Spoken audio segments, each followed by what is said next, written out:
Louvado seja Deus, eu cumprimento a todos com a graça e a paz, que quem vos fala é a Bispa Cláudia, do Ministério Internacional Restitui.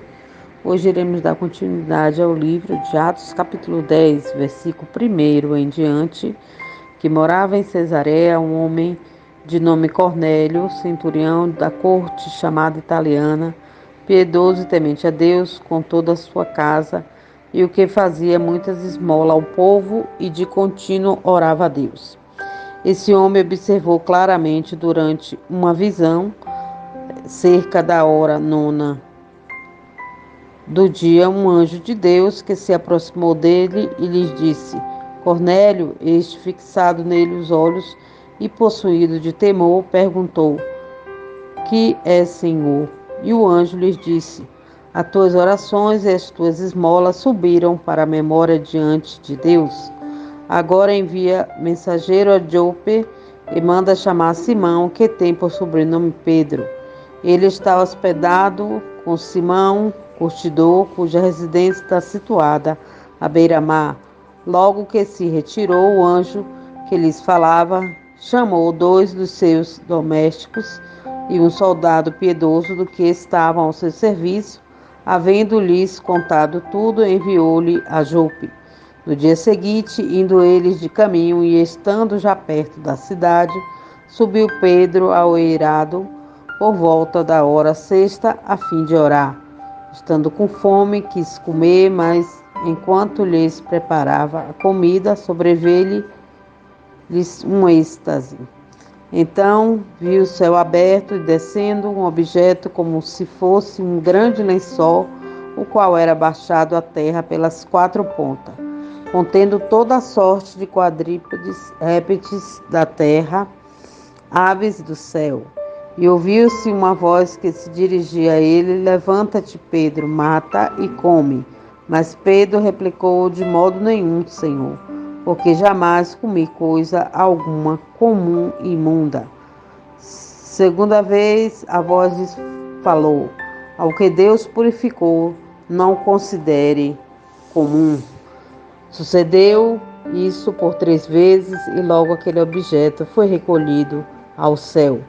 Enquanto Pedro estava perplexo sobre qual seria o significado da visão, eis que os homens enviados da parte de Cornélio, tendo perguntado pela casa de Simão, pararam junto à porta. E chamando, indagaram se estava ali hospedado Simão, por sobrenome Pedro. Enquanto meditava Pedro acerca da visão, disse-lhe o Espírito: Então aí 2 homens que te procuram.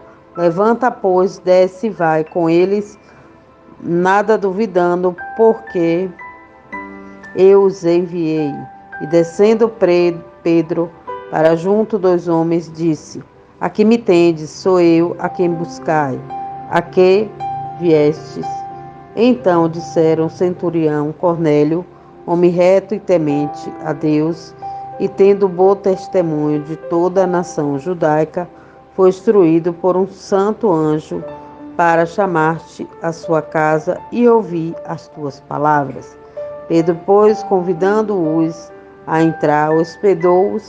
No dia seguinte, levantou-se e partiu com eles. Também alguns irmãos do que habitavam em Jope foram em sua companhia. No dia imediato entrou em Cesareia. Cornélio estava esperando por eles, tendo reunido seus parentes e amigos íntimos. Aconteceu que, indo Pedro a entrar, lhe saiu Cornélio ao encontro e, prostrando-se-lhes aos pés, o adorou. Mas Pedro o levantou, dizendo: Ergue-te, que eu também sou homem. Falando com ele, entrou, encontrando muitos reunidos ali, a quem se dirigiu, dizendo: Vós sabeis que é proibido a um judeu ajuntar-se ou mesmo aproximar-se a alguém de outra raça, mas Deus me demonstrou que a nenhum homem considerasse comum ou imundo. Por isso, uma vez chamado, vim sem vacilar. Pergunto, pois, por que razão me mandaste chamar? E respondeu-lhe Cornélio: Faz hoje 4 dias que por volta desta hora estava eu observando em minha casa a hora nona de oração, eis que apresentou diante de mim um varão de vestes resplandecente. E disse Cornélio: a tua oração foi ouvida e as tuas esmolas lembradas na presença de Deus.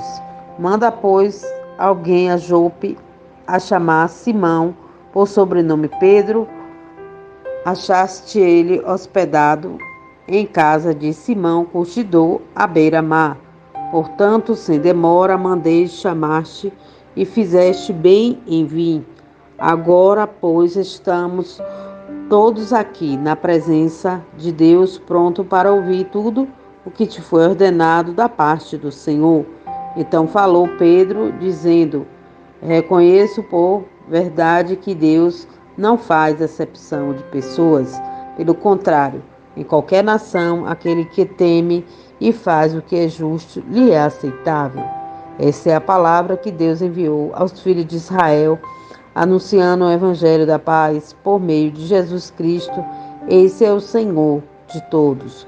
Vós conheceis a palavra que se divulgou por toda a Judéia, tendo começado desde a Galiléia, depois do batismo que João pregou, como Deus ungiu a Jesus de Nazaré com o Espírito Santo e com poder, o qual andou por toda a parte, fazendo o bem e curando a todos os oprimidos do diabo, porque Deus era com ele. E nós somos testemunha de tudo que ele fez na terra dos judeus, em Jerusalém, a qual também tiraram a vida, pendurando-o no madeiro. A este ressuscitou Deus no terceiro dia e concedeu que fosse manifesto, não a todo o povo, mas as testemunhas que foram anteriormente escolhidas por Deus, isto é, a nós que comemos e bebemos com ele, depois que ressuscitou dentre os mortos, e não mandou pregar ao povo e testificar que ele é quem foi constituído por Deus juiz de vivos e de mortos. Dele todos os profetas dão testemunho de que por meio do seu nome todo aquele que nele crê recebe remissão do pecado. Ainda Pedro falava estas coisas quando caiu o Espírito Santo sobre todos que ouviam a palavra, e os fiéis que eram da circuncisão, que vieram com Pedro, admiraram-se porque também sobre os gentios foi derramado o dom do Espírito Santo, pois ouviram falar as línguas e engrandecendo a Deus. Então perguntou Pedro: porventura pode alguém recusar a água para que não sejam batizados, estes que assim como nós receberam o Espírito Santo? E ordenou que fossem batizados em nome de Jesus Cristo. Então pediram que permanecesse com eles por alguns dias. Louvado seja Deus, Pai de amor, Pai de misericórdia. Te agradecemos, meu Deus, aleluia, por esse momento de meditação da Tua palavra. Continua falando no nosso coração, no coração da Tua igreja e nos conduzindo debaixo da Tua cobertura, Senhor. Eu que te pedimos e te agradecemos, em nome de Jesus. Graça e paz a todos. Shalom, shalom.